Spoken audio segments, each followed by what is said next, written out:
Hello, viewers of the future. I'm Endragh. We're continuing more Color of Magic by Terry Pratchett, one of my favorites. Last time we had just entered Bel Shamharoth's temple, met Hearn and his description, and now we're following through with Twoflower. Boop. All right, let's start.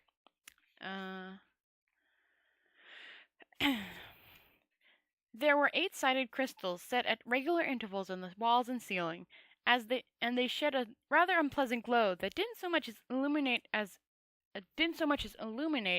outline the darkness. And whoever had done those carvings on the wall, Twoflower thought charitably, had probably been drinking too much for years. On the other hand, it was certainly a fascinating building. Its builders had been obsessed with the number 8. The floors was a constant mosaic of 8-sided tiles. The corridor walls were aligned to give the corridor 8 sides if the walls and ceiling were counted, and in those places where part of the masonry had fallen in, Twoflower noticed that even the stones themselves had 8 sides. "I don't like it," said the picture from his box around Twoflower's neck. "Why not?" inquired Twoflower. "It's weird." "But you're a demon. Demons can't call things weird. I mean, what's weird to a demon?" "Oh, you know," said the demon cautiously, glancing around nervously and shifting from claw to claw. "Things. Stuff." Twoflower looked at him sternly. "What things?" The demon coughed nervously. "Demons do not breathe. However, every intelligent being, whether it breathes or not, coughs nervously at some time in its life, and this was one of them as far as the demon was concerned." "Oh, things," it said wretchedly. "Evil things. Things we don't talk about is the point I'm broadly trying to get across, master." Twoflower shook his head wearily. I wish Rincewind was here," he said. "He'd know what to do." "Him?" sneered the demon. "Can't see a wizard coming here.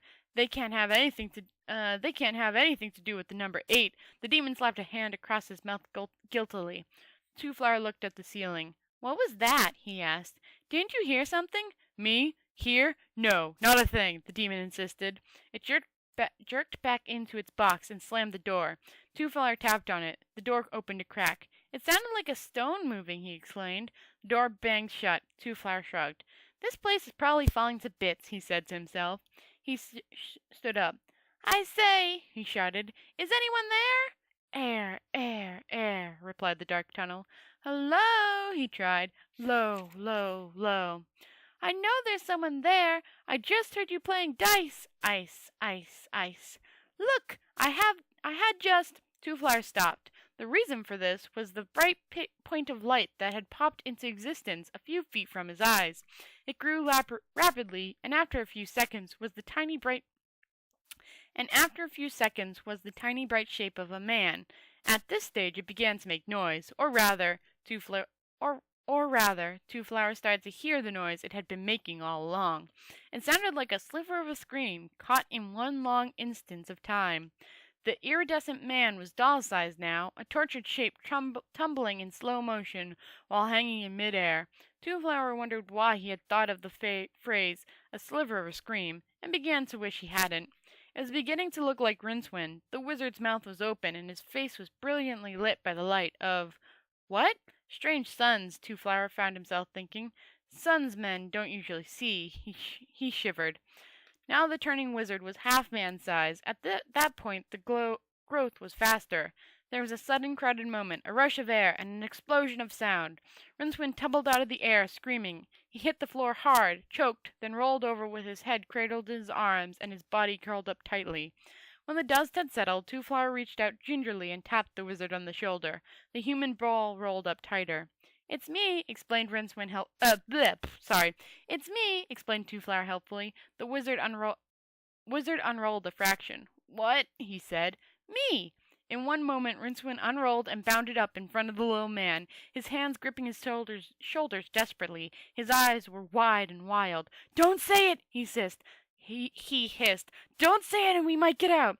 "Get out? How did you get in? Don't you know—" "Don't say it!" Twoflower backed away from this madman. "Don't say it!" "Don't say what?" "The number." Number? Said Twoflower. Hey, Rincewind! Yes, number! Set between 7 and 8. 4 plus 4. What? What? 8? Rincewind's hand clapped over the man's mouth. Say it and we're doomed. Just don't think about it, right? Trust me. I don't understand, wailed Twoflower. Rincewind relaxed slightly, which was to say that he still made a violin's string look like a bowl of jelly. Come on, he said. Let's try and get out, and I'll try and tell you. After the first age of magic, the disposal of grimoires began to become a severe problem on the Discworld. A spell is still a spell, even when imprisoned temporarily in parchment and ink. It has potency. This is not a problem while the book's owner still lives, but on his death the spell books become a source of uncontrollable power that cannot easily be diffused. In short, spell books leak magic. Various solutions had been tried. Countries near the rim simply loaded down the books of dead mages with leaden pentacles and threw them over the edge. Near the hub, less satisfactory alternatives were available. Inserting the offended books in canisters of negative polarized octoron, and sinking them in the fathom deeps of the sea was one. Buried in deep caves on land was earlier ruled out after some distant complaints of walking trees and 5-headed cats.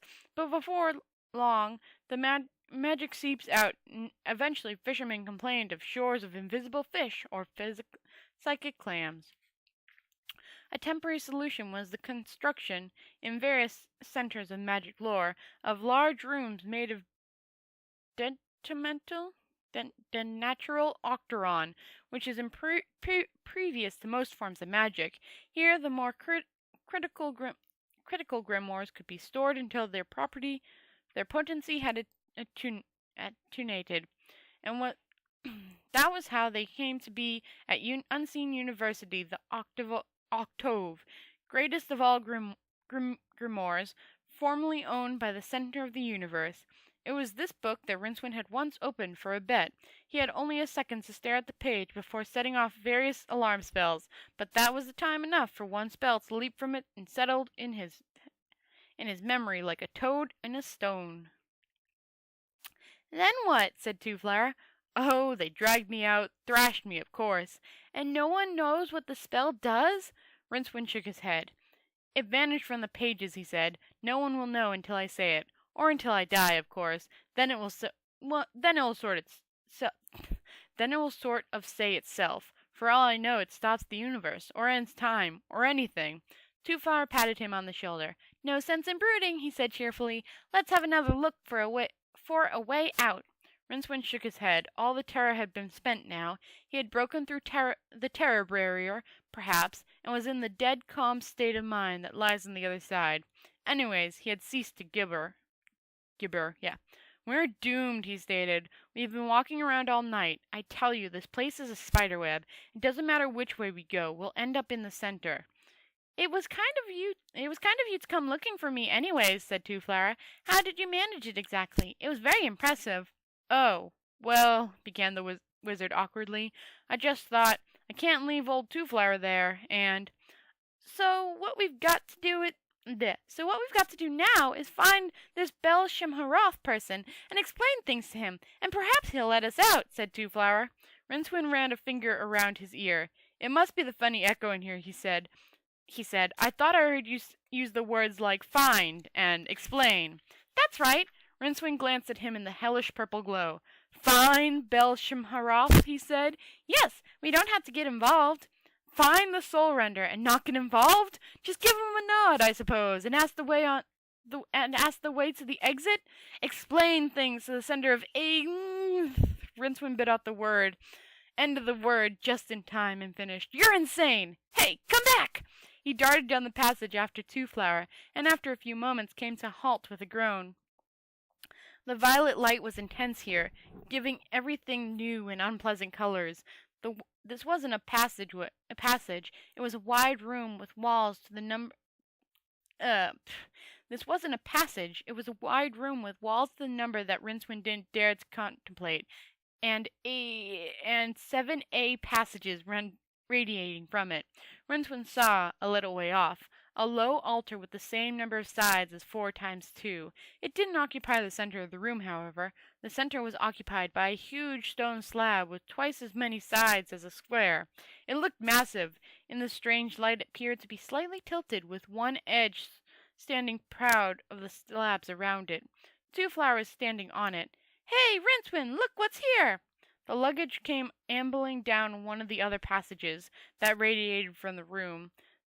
That's great," said Rincewind. "Fine. It can lead us out of here. Now." Twoflower was already rummaging in the chest. "Yes," he said, "after I've taken a few pictures. Just let me fit the attachment." "I said now!" Rincewind stopped. Herne the barbarian was standing in the passage mouth directly opposite him, a great black sword held in one ham-sized fist.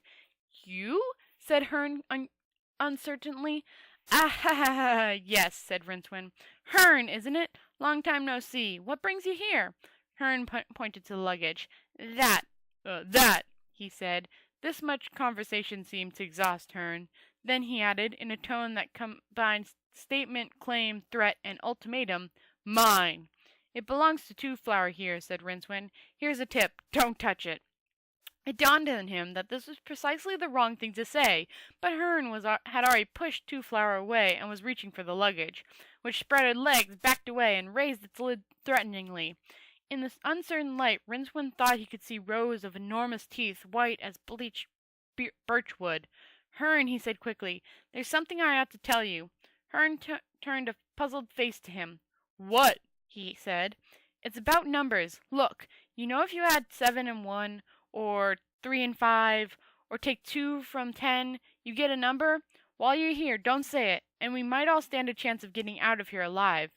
Or merely just dead." "Who is he?" asked Twoflower. He was holding a cage in his hands, dredged from the bottommost depths of the luggage. It appeared to be full of sulking pink lizards. "I am Herne," said Herne proudly. Then he looked at Rincewind.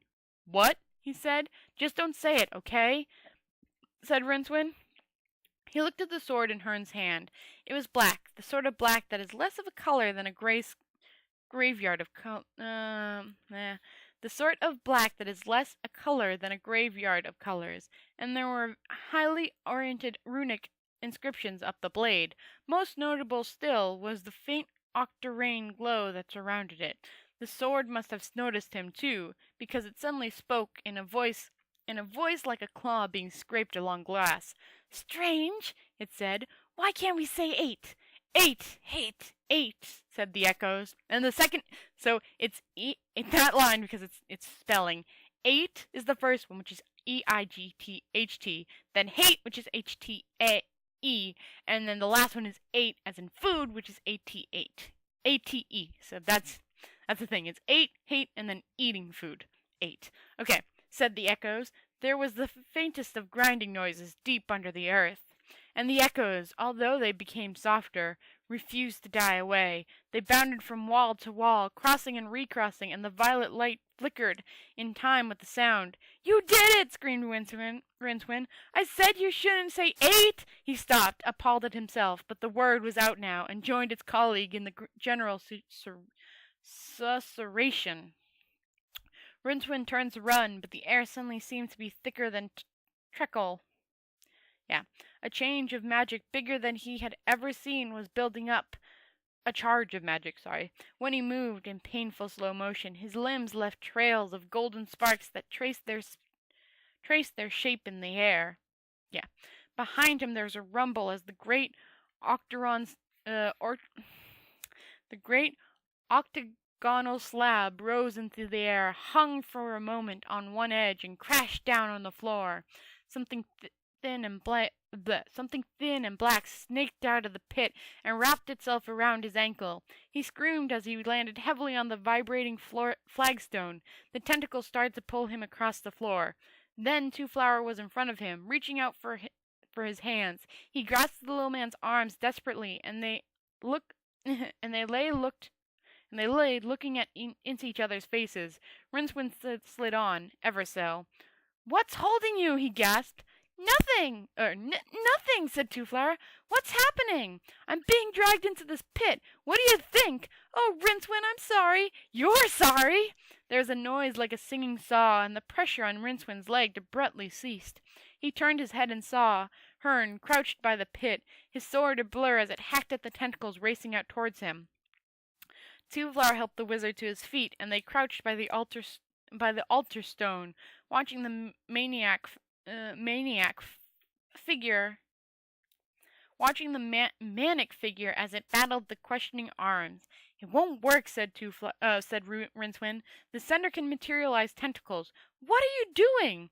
Twoflower was feverishly attaching the cage of subdued lizards to the picture box, which he had mounted on a tripod. I've just got to get pictures of this, he muttered. It's stupendous. Can you hear me, Imp? The picture imp opened its tiny hatch, glanced momentarily at the scene around the pit, and vanished into the box. Rincewind jumped as something touched his leg, and brought his heel down on the questioning tentacle. Come on, he said. Time to go zoom. He grabbed Twoflower's arm, but the Taurus resisted. Run away and leave Hearn with that thing? He said. Rincewind looked blank. Why not? He said. It's his job. But it'll kill him. It could be worse, said Rincewind. What? It could be us, Rincewind pointed out logically. Come on. Twoflower pointed. Hey, he said. It's got my luggage. Before Rincewind could restrain him, Twoflower ran around the edge of the pit to the box, which was being dragged across the floor while its lid snapped ineffectively at the tentacles that held it. The little man began to kick at the tentacles in fury. Another one snapped out of the melee around Hearn and caught him around the waist. Hearn himself was already in indistinctive shape among the tightening coils. Even as Rincewind stared in horror, the hero's sword was wrenched. Hearn himself was already in indistinct shape amid the tightening coils. Even as Rincewind stared in horror, the hero's sword was wrenched from his grasp and hurled against the wall. Your spell! Shouted Twoflower. Rincewind did not move. He was looking at the thing rising out of the pit. It was an enormous eye, and it was staring directly at him. He whimpered as a tentacle fastened itself around his waist. The words of the spell rose unabated in his throat. He opened his mouth as in a dream, shaping it around the first barbaric syllable. Another tentacle shot out like a whip and coiled around his throat, choking him. Staggering and gasping, Rincewind was dragged across the floor. One flailing arm caught Twoflower's picture box as it skittered past on its tripod. He snatched it up instinctively, as his ancestors might have snatched up a stone when faced with a murdering tiger. If only he could get enough room to swing it against the eye. The eye filled the whole universe in front of him. Rincewind felt his will draining away like water from a sieve. In front of him, the torpid lizards stirred in their cage on the picture box. Irrationally, as a man about to be headed noticed every scratch and stain on the executioner's block, Rincewind saw that they had overlarge tails that were bluish white and, he realized, throbbing alarmingly. As he was drawn towards the eye, the terror-struck Rincewind raised the box protectively, and at the same time heard the picture imp say, They're about ripe now. Can't hold them any longer. Everyone smile, please. There was a flash of light, so white and so bright, it didn't seem like light at all. Bel-Shimharath screamed, a sound that started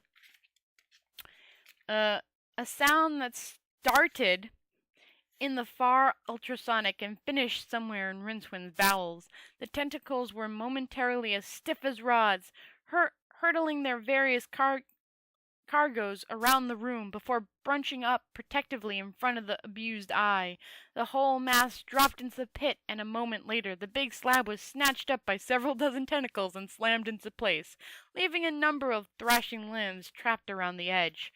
Hearn Hearn landed rolling, bouncing off a wall, and came up on his feet. He found his sword and started to chop methodically at the doomed arms. Rincewind lay on the floor, concentrating on not going mad. A hollow wooden noise made him turn his head. The luggage had landed on its curved lid, now was rocking angrily and kicking its little legs in the air. Warily, Rincewind looked around for Twoflower. The little man was in a crumpled heap against the wall, but at least he was groaning. The wizard pulled himself across the floor, painfully, and whispered, "What the hell was that?" Sorry. I'll 2 more sentences. The wizard pulled himself across the floor, painfully, and whispered, "What the hell was that?" "Why were they so bright?" muttered Twoflower. "God, my head!" "Too bright," said Rincewind. He looked across the floor to the cage on the picture box. The lizards inside, now noticeably thinner, were watching him with interest. "The salamanders," moaned Twoflower. "The picture will be overexposed. I knew it." Stretch. Okay, so they beat Bel Shemharoth, and that will be the last time I ever have to say his name. Technically, I gotta say it for the intro. It's the next one. But yeah! I don't have to say his name anymore. It's great. So yeah, fight with Bel Shemharoth, defeating of Bel Shemharoth. And that was it so far. And I guess the picture's overexposed now. That's probably all that Twoflower is going to care about, but whatever. Anyways, that has been The Color of Magic. Ooh. I've been Endragh. I hope I brought a smile to your face. Such a good writing. And I'll see you tomorrow night. Night, guys.